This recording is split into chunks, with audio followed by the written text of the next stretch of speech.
Natura Nostra número 026. Hoy enfrentamos en este análisis de la naturaleza humana, de lo que somos nosotros los seres humanos, vamos a analizar un manual, por llamarlo de alguna forma, un decálogo para enfrentar la violencia nuestra de todos los días. Esa violencia que pequeña o grande surge como la patología del poder, cuando uno puede hacer y puede hacer lo que quiere o requiere, cualquiera de nosotros, cualquier grupo, o incluso puede obligar o puede prohibir a que uno haga algo, o sea, uno que no obliga a otro, se puede generar violencia en esa patología que muchas veces es discreta, otras veces muy evidente, con el comportamiento del poder. Cuando nos enfrentamos a la violencia de todos los días, vamos a hacer una especie de decálogo que vaya mucho más allá de lo que puede hacer el Estado, por ejemplo, de lo que puede hacer las grandes instituciones, sino partir y hacerlo a partir de nosotros. ¿Qué podemos hacer nosotros para disminuir y ojalá pudiera ser para anular toda expresión de violencia? El primer elemento es el autoconocimiento, ese autoconocimiento válido que nos sirve para encontrar fortalezas, debilidades en nuestra propia personalidad, llámese personalidad individual, llámese familia, institución, grupo, comunidad, sociedad, y empezar a evaluar cómo fortalecer realmente las capacidades y cómo neutralizar y llegar a neutralizar al mínimo si fuese necesario y si es posible a las debilidades y cómo enfrentar las debilidades insuperables. Esto nos va a marcar cuáles son nuestras vulnerabilidades frente a la violencia, que para eso existe el punto 02 del decálogo, que sería investigar con profundidad cuál es la epidemiología de la violencia en nuestro ambiente, en ese ambiente en el cual sentimos que hay amenazas importantes de violencia, de ejercicio de poder violento, pero que también nos ofrece muchas oportunidades. Con este análisis, si vamos a un grupo grande epidemiológico, por ejemplo en una comunidad, cuáles son las violencias más frecuentes, cómo se realizan, por qué se realizan, dónde, cuándo, cómo, por qué y a quiénes ataca, podemos ver y completar el mapa de vulnerabilidad que podamos tener frente a la violencia o que pueden tener los seres más queridos nuestros. Esto sería el número 2. El número 3 es muy importante porque es lograr una valentía hecha con valores, fundamentada en valores. Y esto es sumamente importante porque la valentía que se genera en valores deja la temeridad y vuelve a todo el proceso racional, lo vuelve realmente evidente y lo vuelve eficiente. Hay que ver cómo actúa la valentía cuando la gente o la persona o el grupo tiene muy claros sus 2 o 3 valores fundamentales por los cuales incluso puede morir y puede morir tranquilo porque está defendiendo algo superior. Eso da una fuerza, yo llamaría una fuerza ética, una fuerza de valores, una fuerza moral muy interesante. Hay que averiguar sobre los valores que nos dan valentía. Yo creo que eso es fundamental.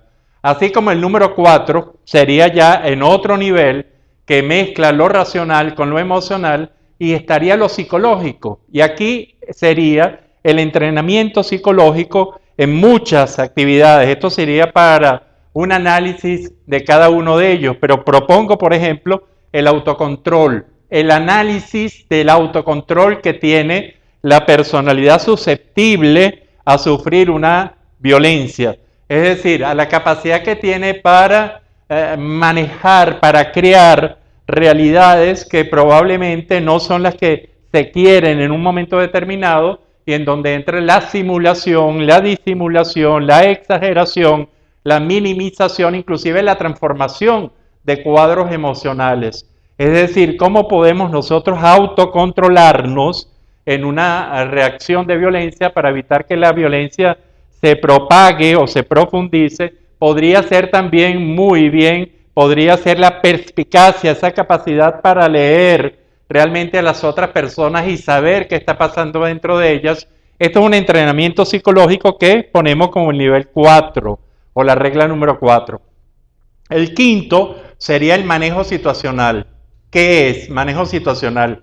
Cómo manejar una situación en la que nos ponemos de repente en el centro de un cuadro, de una dinámica muy violenta, en la que aparentemente en estos primeros momentos no se puede negociar, no se puede guerrear, porque realmente nos iría muy mal, no se puede evadir, no se puede uno hacer el loco, etcétera. ¿Qué hacer en esos momentos, instantes, que no podemos hacer nada? ¿Cómo manejar la situación? Esto es un entrenamiento muy específico. Así como el número 6 sería también un entrenamiento para la pericia comunicacional. En especial creo que 2 puntos que hemos tocado mucho a lo largo de estos mensajes. Uno sería la capacidad empática para comprender por qué, si es una persona la que está generando violencia sobre nosotros, por qué lo hace, para qué lo hace, y ese nivel de comprensión, de colocarnos en el sitio de esa persona, realmente puede ayudar mucho. Y la segunda sería hacer el holograma, es decir, en esos momentos buscar esa pericia comunicacional que nos diga en qué nos parecemos a esa persona o a esa personalidad o a esa institución que está generando la violencia en forma consciente o inconsciente, voluntaria o involuntaria. Encontrar ese parecido, esa semejanza, nos parece fundamental. En el séptimo nivel sería el manejo emocional básico, la educación emocional, cómo manejar lo fundamental, cómo manejar la ira, cómo manejar la tristeza, cómo manejar el miedo, cómo manejar incluso la alegría, tanto la propia como la ajena.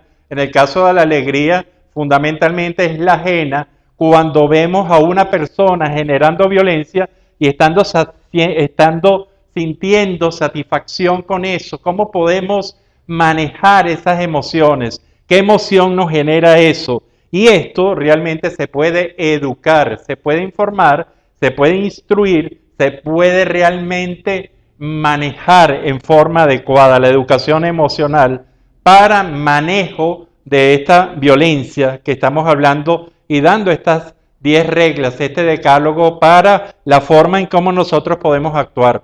El número 8 sería no herir la susceptibilidad de los otros. ¿Y esto qué quiere decir? Esto quiere decir que no debemos ser nosotros, y cuando lo hacemos, darnos cuenta, disculparnos, pedir excusas, inclusive perdón, si es muy consciente, cuando nosotros podemos ser los iniciadores de una dinámica violenta. Darnos cuenta en el momento, esto puede significar muchísimo, y hacerlo de verdad. Es decir, tratar primero de no herir a la otra parte en forma innecesaria. El noveno nivel sería, la novena regla sería evitar situaciones de ostentación, evitar situaciones de riesgo, evitar situaciones en las cuales a la otra gente le provoque vulnerar, hacer violencia para obtener algo que nosotros estamos ostentando. Por ejemplo, unos carros, joyas, etcétera. Esto realmente va a generar en muchas ocasiones, y de acuerdo a la situación, el análisis situacional que tengamos, puede generar de verdad muchas situaciones de violencia. Entonces esto sería evitar realmente las situaciones de violencia no ostentando, por ejemplo. Y el número 10 sería un entrenamiento, ya sería a un nivel mayor, una conducta especializada para el manejo concreto de determinadas violencias. Esto, por supuesto, nos guiaría la epidemiología de la violencia en un determinado sector o espacio, y esto nos llevaría a esa educación fundamental para manejar esa violencia, manejarla en forma adecuada, que viene a ser estos 9 puntos anteriores, vienen a ser como una especie de manejo adecuado, pero cada uno de ellos profundizado y cada uno con sus estrategias. Esto sería un decálogo para enfrentar desde nosotros como individuos, nosotros como familia, nosotros como institución, nosotros como comunidad, para enfrentar los altos niveles de violencia.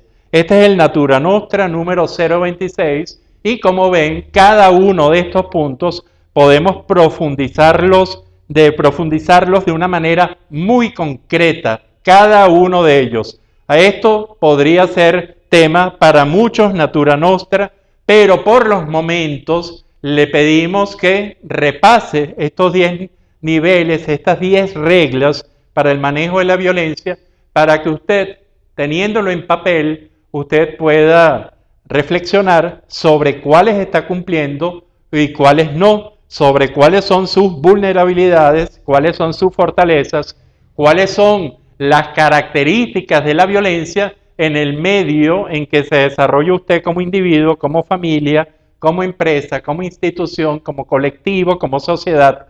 Esto yo creo que es fundamental. Entonces, el decálogo de cómo enfrentar la violencia puede ser un tema inclusive para discutir en la familia o discutir en la empresa o discutir en un grupo cualquiera en los cuales existan preocupaciones por las manifestaciones de violencia discreta o muy evidente, de la violencia voluntaria o de la involuntaria, y darnos cuenta que realmente en la misma medida en que sabemos qué es la violencia y sabemos sus dinámicas, podemos prevenirlas. Será hasta el próximo Natura Nostra.